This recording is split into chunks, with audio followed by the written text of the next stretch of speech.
Standing at the top of Sach at a height of 4,420 meters, the Sach temple feels like a small piece of heaven.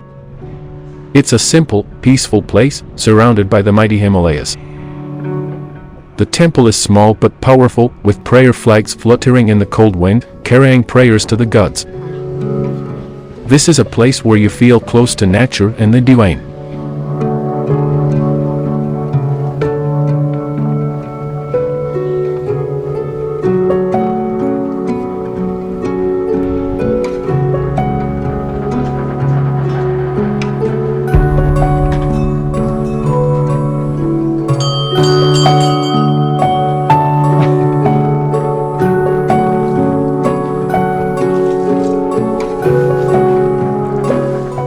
इसका बहुत बड़ा मंदिर है, जोता वाली माता बोलते हैं इसको। बहुत बड़ा मंदिर पांगी में है, किलार में। पांगी में वो उस साइड में करियास में वो ना ये दूसरा मंदिर। हाँ, ये दोनों है इसी के। अच्छा, ये पहला फर्स्ट है ना, ये शक्तिपीठ से भी है। अच्छा अच्छा, शिवलिंग आगे है ना। ये शिव का पहाड़ है जो ये हाँ, जो आगे जो ग्लेशियर। हाँ, ये शिव जी का। अच्छा अच्छा, यहाँ से आगे फिर नागों की अच्छा शिलाई। हाँ।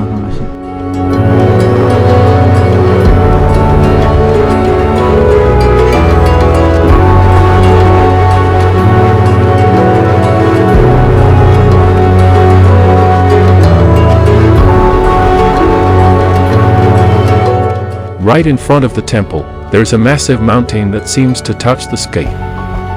People say this is Lord Shiva's mountain, where the god himself meditates.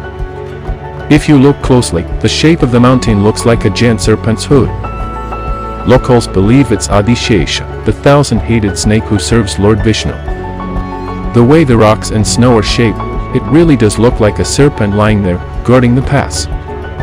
It's a sight that fills you with awe, and makes you feel like you are standing in the middle of an ancient story.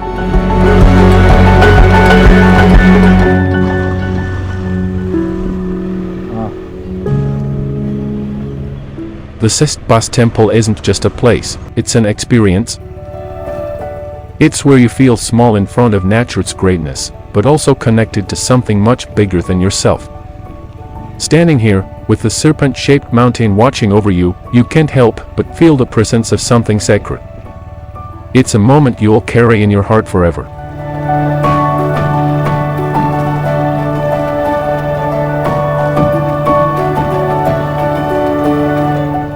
We resume our journey from the top of the mountain, heading downwards now. The extreme cold and the sharp, icy breeze made it impossible to stay at the summit for too long.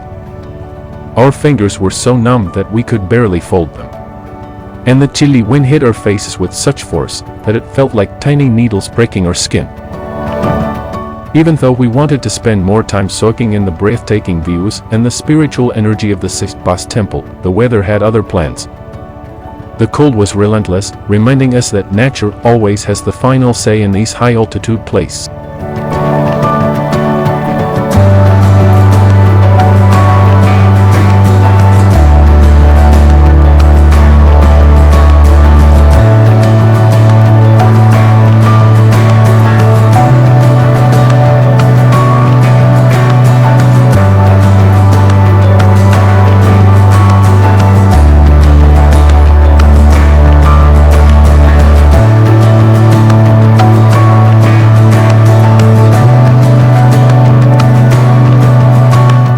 It was a winding maze of sharp twists and turns, each one testing our skills and patience. The weather didn't help either. The cold bit into our skin, and the icy breeze made it even harder to focus. To make things more challenging, we were carrying luggage on our bikes, which made handling them on those narrow, rocky turns even tougher. Every time we leaned into a curve, the weight of the bags shifted, and we had to fight to keep the bikes steady.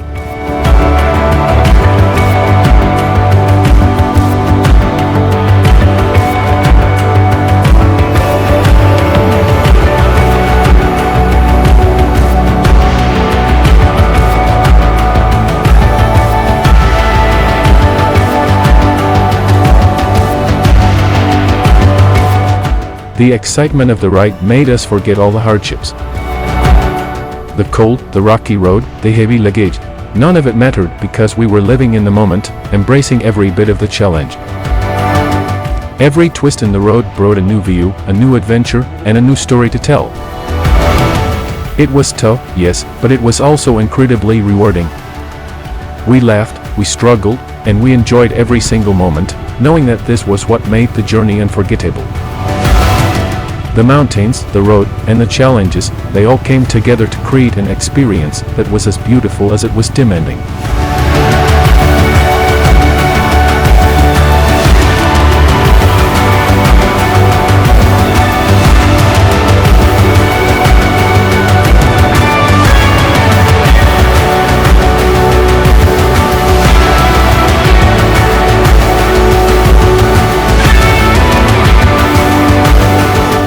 The way the rocks have been cut and shaped by nature over centuries is nothing short of incredible.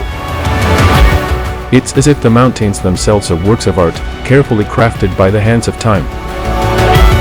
The sharp edges, the smooth curves, and the way they rise and fall, it's a masterpiece that no human could ever replicate.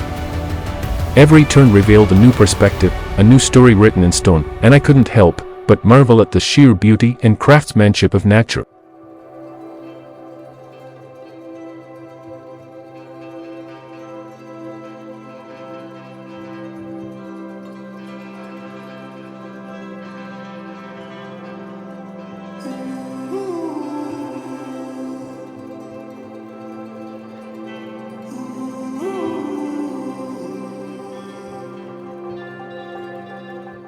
It's a scary moment, one small mistake, and anything can happen.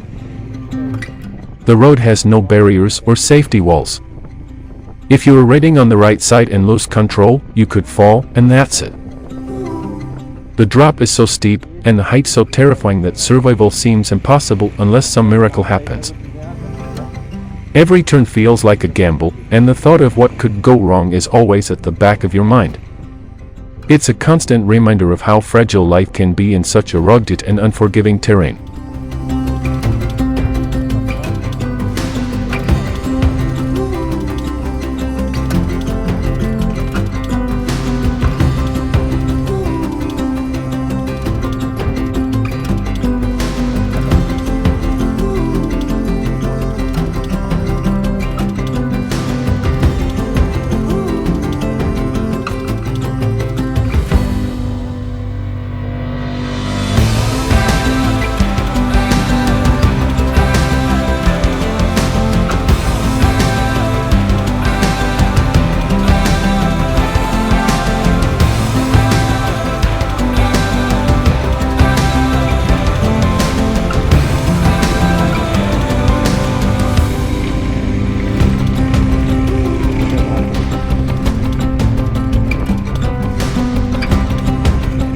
Glaciers were a common sight, and seeing them up close left me feeling amazed. As the sunlight touched the frozen ice, it slowly melted, creating small streams of water that flowed down the mountainside. It was a beautiful moment, peaceful and magical. In the distance, we could see clouds floating low, almost like they were hugging the peaks. The scene was breathtaking, something straight out of a dream. Unfortunately, no camera could truly capture the beauty of what we were seeing. It was one of those moments that you had to experience in person to fully feel its wonder.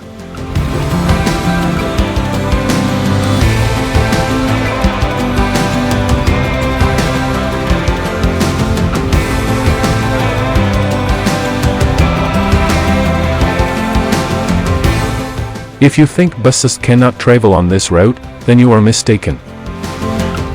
Surprisingly, there is a bus service that operates twice daily.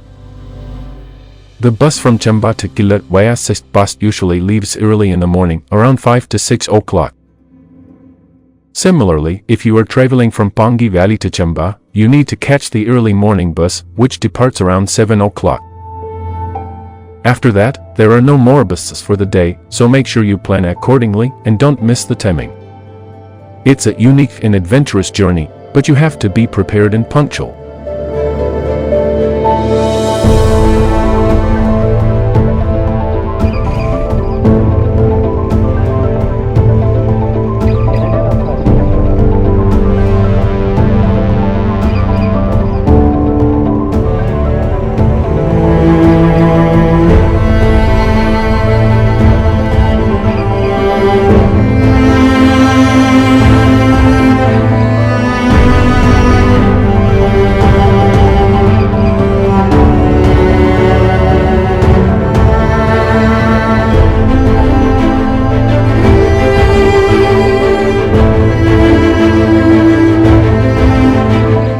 There were some people working hard to repair the roads and prevent landslides. For them, this work is crucial because if a landslide occurs, the road gets blocked, cutting off their access to essential supplies. Without a clear path, it becomes extremely difficult for them to travel and bring in daily necessities, making survival in these remote areas even more challenging. Their efforts are not just about maintaining the road, but also about ensuring their community's survival in this rugged and unpredictable terrain.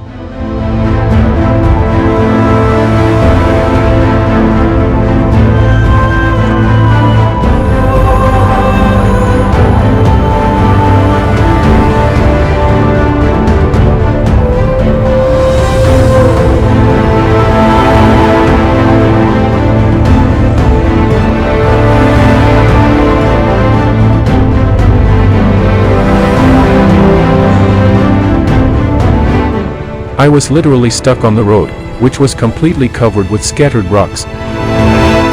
Each time I tried to move forward, the bike would hit the stones, sending sharp jolts through the handlebars and making it incredibly difficult to maintain balance. The uneven surface made the ride bumpy and unstable, and I struggled to keep the bike steady. It was a challenging stretch, where every small movement required focus and effort to navigate through the rocky terrain without losing control.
Finally, we spotted a small shop by the roadside and decided to stop for some food and take a much-needed rest.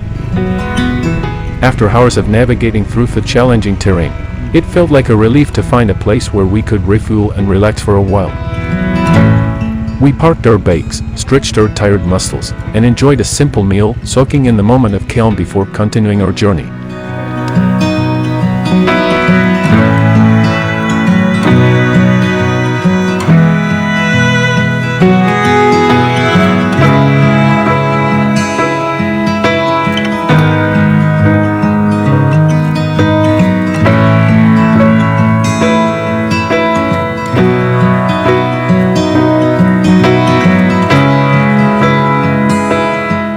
After a refreshing break, we continued our journey to Killar as the sun began to set.